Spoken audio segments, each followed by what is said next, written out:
อันนี้คือภาพบรรยากาศข้าเจ้าเกี่ยวเข่าเลยบ้านม่วงคำตำบลนาตาลตอนเช้ามื้อนี้ผู้ค้าพาลงคำผสมเอาภาพบรรยากาศข้าเจ้าเกี่ยวเข่าหน้าท่านม่วงเลยง่ายละ200 บาทต่อคนได้มือนึงเต็มมือก็400 บาทอันนี้คือเป็นภาพบรรยากาศห้วยยางบ้านม่วงคำตำบลนาตาลในภาพคนเกี่ยวเข่าเลยคนเกี่ยวเข่าตอนเช้ามื้อนี้พระเจ้าว่าจ้างง่ายละ200ได้มือนึงก็400ถามพระเจ้าได้นี่ก็เป็นภาพบรรยากาศพระเจ้าเกี่ยวเข่าอยู่บริเวณห้วยยางบ้านม่วงคำตำบลนาตาลนี่เป็นภาพตอนเช้าได้นี่หลังสู้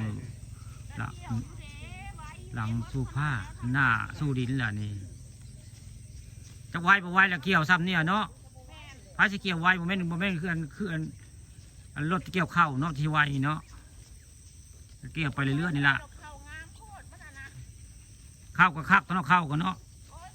เข้าบ่นอนน่ะนี่ทุกเจ้าเข้ายืนอย่าคืออยู่เนาะห่วงกับคักกระแท้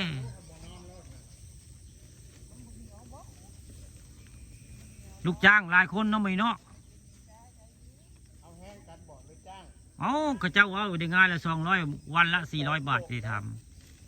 ำบ่อ๋อท่องนั้นก็มีเนาะ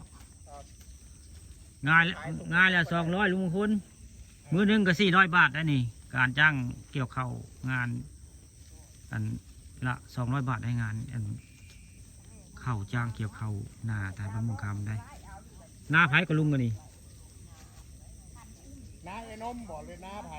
นาจ้อยอ๋อนาเจ๊จ้อยบอกโอ้เจ๊จ้อยจ้างเองมีเนาะเจ๊จ้อยจ้างเองเนาะพย่างลูกน้อยพลจ้างบ่เจ๊จ้อยนี่บรรยากาศตอนเช้าได้มื้อนี้ข้าเจ้าจ้างงานละ200ได้วันละ400 บาทได้ไปเว้นกับผู้เลี้ยงไปก็คืมผ้าคืมพลจักหน่อยพี่น้องนี่คือเป็นภาพบรรยากาศตอนเช้า